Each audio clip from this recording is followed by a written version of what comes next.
बिस्मिल्लाहिर्रहमानिर्रहीम अस्सलाम वालेकुम। ये एक्सरसाइज है 4.3 मैथ्स सेकंड ईयर। इसमें आपने क्वेश्चन एक है, स्लोप्स की मदद से आपने प्रूव करना है कि ये 3 पॉइंट्स जो है ये कोलिनियर हैं, एक ही लाइन पे लाई करते हैं। राइट हो गया। अगर बहुत सारे पॉइंट्स एक ही लाइन पे लाई कर रहे हों, ये जैसे ये ए बी सी, ये 3 पॉइंट्स हैं एक ही लाइन पे आपको नज़र आ रहे हैं, तो इन पॉइंट्स को क्या कहेंगे? कोलिनियर पॉइंट्स कहेंगे। Points lying on the same line, ऐसे पॉइंट्स जो एक ही लाइन पर लाई करते हैं उनको कोलिनियर पॉइंट्स कहते हैं। अब अगर पॉइंट्स कोलिनियर हैं तो एक लाइन के लिए आपने ये बात याद रखनी है कि लाइन की स्लोप थ्रू आउट क्या रहती है? सेम रहती है। आप कोई से भी 2 पॉइंट्स ले लें, लाइन के ऊपर आप जहां मर्जी 2 पॉइंट्स लेके आप जब भी स्लोप कैलकुलेट करेंगे हर दफ़ा सेम रिजल्ट आएगा। इसकी रीज़न क्या है? रीज़न ये है एक्स एक्सिस के साथ एंगल, कि लाइन का एक्स एक्सिस के साथ जो एंगल है वो कभी भी इफेक्ट नहीं होता। कहीं पे भी हॉरिजॉन्टल लाइन ड्रॉ करेंगे वो एक्स एक्सिस के पैरेलल होगी, उसका इसके साथ जो एंगल होगा वो सेम टू सेम रहेगा। तो इंक्लिनेशन लाइन की डिस्टर्ब नहीं होती, इसलिए कोई से भी 2 पॉइंट्स लेकर आप स्लोप कैलकुलेट करें, आपके पास हमेशा क्या आएगा? आंसर सेम आएगा। हमने क्या प्रूव करना है? To prove A B C are collinear. इनको कोलिनियर प्रूव करना है फॉर दिस टू शो। इसके लिए हमें क्या शो करना पड़ेगा? Slope of A B equal है slope of B C equal है स्लोप ऑफ सी ए। ये तीनों पेयर ऑफ पॉइंट्स लेने, पहले ए बी फिर बी सी फिर सी ए, इनको लेकर स्लोप्स आपने कैलकुलेट करनी है और हर दफ़ा स्लोप क्या आनी चाहिए? सेम आनी चाहिए। अगर स्लोप सेम आती है तो ये तीनों पॉइंट्स को लीनियर होंगे। अगर 2 की स्लोप कुछ और आती है, अगले 2 की स्लोप कुछ और आती है, तो at that time we can say कि ये पॉइंट्स जो है ये कोलिनियर नहीं है। तो अब स्लोप का फार्मूला आपके पास y कोऑर्डिनेट्स का डिफरेंस, y कोऑर्डिनेट्स को माइनस करना है और डिवाइड करना है x कोऑर्डिनेट को माइनस करके उनके डिफरेंस पे। ठीक है, तो y कोऑर्डिनेट्स को पहले माइनस करेंगे, फिर डिवाइडेड बाय x कोऑर्डिनेट्स को माइनस करेंगे, इनको डिवाइड करेंगे, रेशो लेंगे, आपके पास स्लोप आ जाएगी। अब हम यहाँ पे पहला वाला हमेशा x होता है, सेकंड वाला y होता है, इसको x1 y1, इसको x2 y2 कह देते हैं। अब पहले y कोऑर्डिनेट्स का डिफरेंस लेंगे। हमेशा न्यूमरेटर में आपने y कोऑर्डिनेट्स का डिफरेंस लेना है, तो यह 5 माइनस 3, और डिनोमिनेटर में x कोऑर्डिनेट्स का डिफरेंस, तो x2 माइनस x1 1 माइनस 1, यह आ गया 5 + 3 1 + 2 इज इक्वल टू, की स्लोप फाइंड करनी है तो इसमें इसको x1 y1 कह देते हैं और इसको x2 y2 कह देते हैं। अब इनको माइनस करें, 9 - 5 और 2 - 1। इसी तरह स्लोप ऑफ सी ए में भी यही हम ऑर्डर रखते हैं। 9 - पहले y कोऑर्डिनेट्स का डिफरेंस लेना है, मीन y कोऑर्डिनेट्स को पहले माइनस करना है, फिर डिवाइडेड बाय x कोऑर्डिनेट्स को माइनस करना है। तो 9 - 5 कितना आ जाएगा? 4/1, और ये 9 + 3 और 2 + 1, तो यह आ गया 5 + 3 कितना होता है? ये आ गया 5 + 3, नीचे 2 आ जाएगा, तो 4, यह आ गया 12/3, तो 4 = 4, तो दिस इम्प्लाइज ये तीनों स्लोप्स इक्वल आ रही हैं। देखें, ए बी की स्लोप भी 4 है, बी सी की स्लोप भी 4 है और सी ए की स्लोप भी 4 है, तो this implies A B C are collinear. इसी तरह ये एक और पार्ट है, इसमें भी हमने ये करना है, to prove A B C are collinear. इस पर्पज के लिए क्या करेंगे? फॉर दिस टू शो, क्या शो करना है आपने? शो यही करना है, slope of A B equal है slope of B C equal है slope of C A. Right हो गया। तो अब आपने करना कुछ यूं है, पहले slope of A B calculate करते हैं। इसको x1 y1 से लेबल कर लेते हैं, इसको x2 y2 से लेबल कर लेते हैं। पहले y कोऑर्डिनेट्स को माइनस करेंगे, a + b - 2b, और फिर x कोऑर्डिनेट्स को c - a। इसी तरह स्लोप ऑफ बी सी जब करेंगे, इसको x2 y2 कर लेते हैं, इसको एंड इसको 1 1 कर लेते हैं। अब ठीक है, तो यह आ जाएगा 2a - a + b/2c - a is equal to slope of C A. Slope of C A, y coordinates को माइनस करेंगे, 2a - 2b divided by 2c - a - a, right हो गया। तो ये हमने स्लोप्स के फार्मूलाज अप्लाई कर दिया। अब सिंप्लीफिकेशन के बाद हम चेक करेंगे कि क्या ये तीनों स्लोप सेम आती हैं कि नहीं आती। अगर आ गई तो ये पॉइंट्स क्या होंगे, कोलिनियर होंगे, अदरवाइज कोलिनियर नहीं होंगे। तो ये प्रूव करना है तो these point must be collinear 2c minus 2a। अब जहाँ जहाँ से 2 कॉमन आ सकता है इसको कॉमन ले लें, a minus b over c minus a minus b over, अच्छा 2c में से c माइनस करें, c माइनस a, ये c माइनस a आ गया।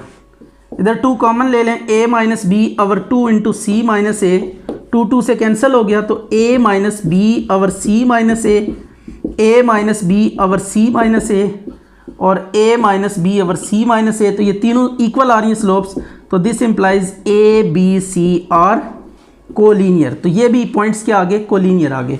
लाइकवाइज ये लास्ट पार्ट है, इसमें भी हमने कुछ इसी तरह ही करना है कि पॉइंट्स को कोलिनियर प्रूव करना है। तो पॉइंट्स को कोलिनियर प्रूव करने के लिए जस्ट आपने ये देखना है कि जब भी 2 पॉइंट्स आपको गिवन हो तो एट दैट मोमेंट आपने स्लोप कैसे सेट करनी है। राइट हो गया। To prove A B C are collinear, तो कोलिनियर के लिए फॉर दिस टू प्रूव क्या प्रूव करेंगे, slope of A B right हो गया is equal to slope of B C is equal to slope of C A. तो ये आपके पास स्लोप्स हैं, slope of A B, slope of B C, slope of C A.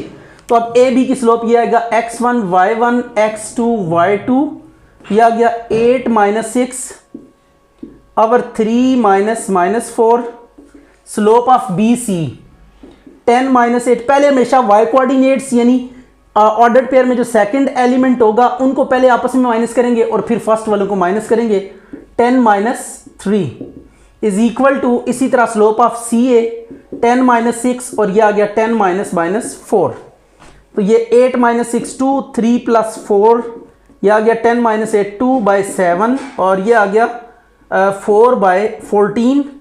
तो 2 by 7 it is 2 by 7 it is 2 by 7। तो ये भी तीनों इक्वल आ रहे हैं। तो अब ये रिजल्ट आप एज इट इज चिपका देंगे इसके साथ। तो ये था आपके पास बाय मींस ऑफ स्लोप्स। अगर 3 पॉइंट्स 3 है, 4 है, 5 है, 10 है, 15 है, तो आपने क्या करना है, रेंडमली उनके पेयर्स लेने हैं 2-2 पॉइंट्स करके और हर 2 पॉइंट्स की क्या करनी है, स्लोप कैलकुलेट करनी है और हर दफ़ा आपके पास स्लोप सेम आनी चाहिए। अगर ऐसा हो गया तो पॉइंट्स कोलिनियर होंगे और अगर एक भी स्लोप इक्वल नहीं आती तो जिस पॉइंट के कॉरेस्पॉन्डिंग स्लोप इक्वल नहीं आएगी वो आपके पास कोलिनियर नहीं होगा। अच्छा, अब ये 3 वर्टिसेस आपको गिवन है, प्रूव करना है कि ये किसी राइट ट्राइंगल के वर्टिसेस या कॉर्नर पॉइंट्स हैं। तो अब इस पर्पज़ के लिए आपने ये कंडीशन याद रखनी है कि 2 lines having slope m1 and m2 are said to be parallel if, अगर स्लोप्स इक्वल हैं तो लाइन्स पैरेलल, और अगर लाइन्स पैरेलल हैं तो स्लोप्स इक्वल, और अगर लाइन्स परपेंडिकुलर हैं तो स्लोप्स का प्रोडक्ट -1 के इक्वल होगा। परपेंडिकुलर लाइन्स की स्लोप्स का प्रोडक्ट -1 के इक्वल होता है। अब राइट ट्राइंगल की अगर हम बात करें तो राइट ट्राइंगल में एक एंगल 90 डिग्री होता है और जिन 2 लाइंस के बीच में एंगल 90 डिग्री होता है उनको हम क्या कहते हैं, परपेंडिकुलर लाइंस कहते हैं। अगर इसकी स्लोप m है और इसकी स्लोप m प्राइम है तो इन दोनों स्लोप्स का प्रोडक्ट -1 के इक्वल होगा। तो ये बात आपने ज़हन में रखनी है कि जब कभी भी बात होगी परपेंडिकुलर लाइंस की तो उनकी स्लोप्स का प्रोडक्ट -1 के इक्वल होगा।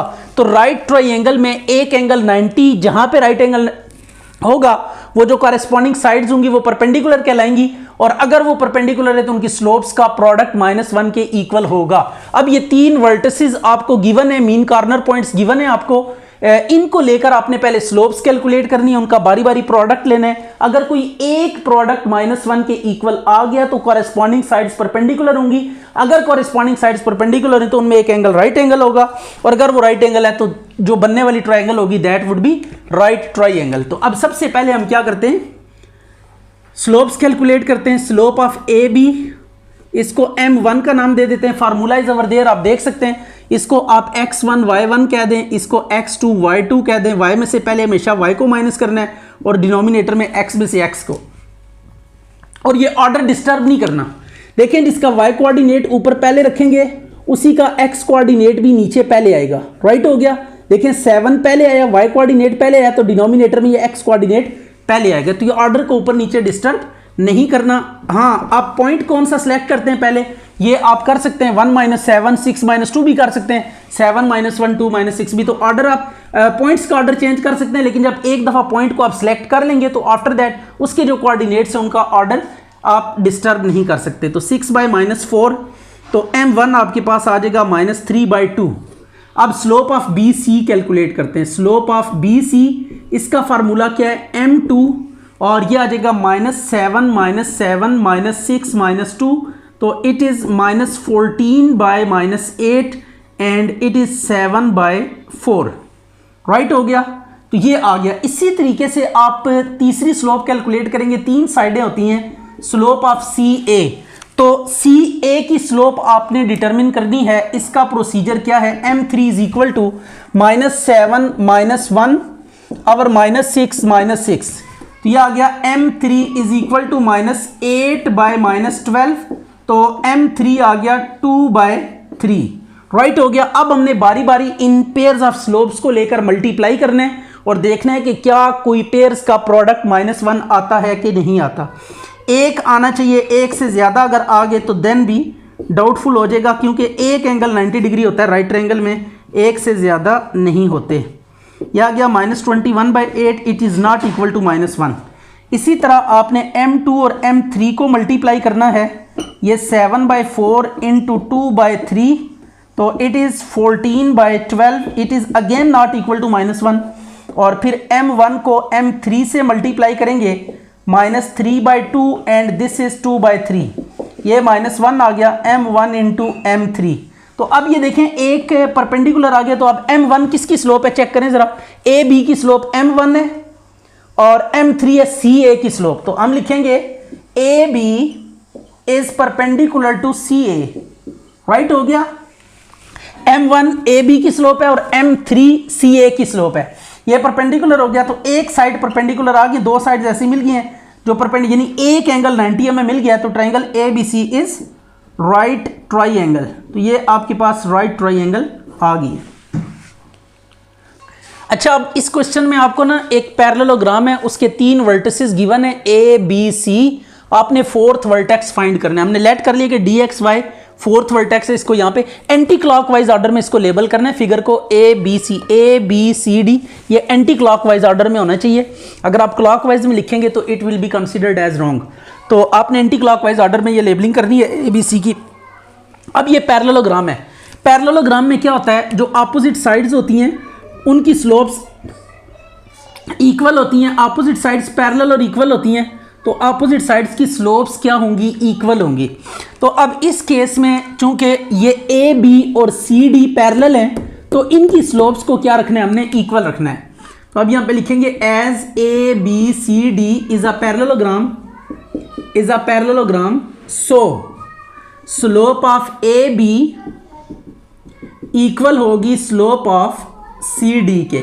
स्लोप ऑफ ए बी और स्लोप ऑफ सी डी आपस में, ए बी की स्लोप क्या होगी, 2 - -1 और -2 -7 is equal to C D की स्लोप y - 4 और x - 1।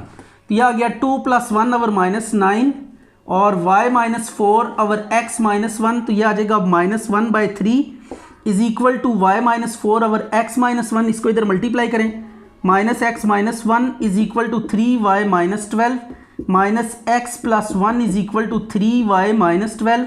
इसको दूसरी साइड पे ले जाएं, x + 3y और ये -13 इज इक्वल टू 0। ये एक इक्वेशन आ गई। अब इसी तरह आपने ए डी और बी सी की स्लोप्स को कंपेयर करना है। तो ए डी की स्लोप y -1 और x - 7 और ये आ जाएगी आपके पास 4 - 2 और 1 - -2। तो ये आ गया y + 1 और x - 7 इज इक्वल टू 2/1 + 2, 3 हो जाएगा। तो ये आपके पास आ जाएगा y + 1 और x - 7 is equal to 2/3 is equal to 2 × x - 7। 3y + 3 is equal to 2x - 14। तो 2x - 3y - 3 - 14 is equal to 0। तो 2x - 3y - 20 -17 is equal to 0। ये आपके पास इक्वेशन 2 आ गई। अच्छा, हमने डिटरमिन क्या करना है, x और y की वैल्यूज डी फाइंड करना है हमने। इसमें x चाहिए और y चाहिए, तो आप इन दोनों इक्वेशंस को साइमल्टेनियसली सॉल्व करेंगे तो x और y की वैल्यूज आ जाएंगी। 1 + 2 करें तो आ जाएगा x + 3y - 13 is equal to 0, 2x - 3y - 17 is equal to 0। इसको ऐड करिए, कटिंग होगी, 3x - 30 इज इक्वल टू 0, तो x इज इक्वल टू 10 आ जाएगा। राइट हो गया। इसको आप 1 में पुट करें, पुट इन 1, तो 10 + 3y - 13 इज इक्वल टू 0, तो y इज इक्वल टू 1। तो d कोऑर्डिनेट्स आपके पास क्या आ गए इसके, 10 और 1। तो ये आपके पास d है जो हमने डिटरमिन करना था।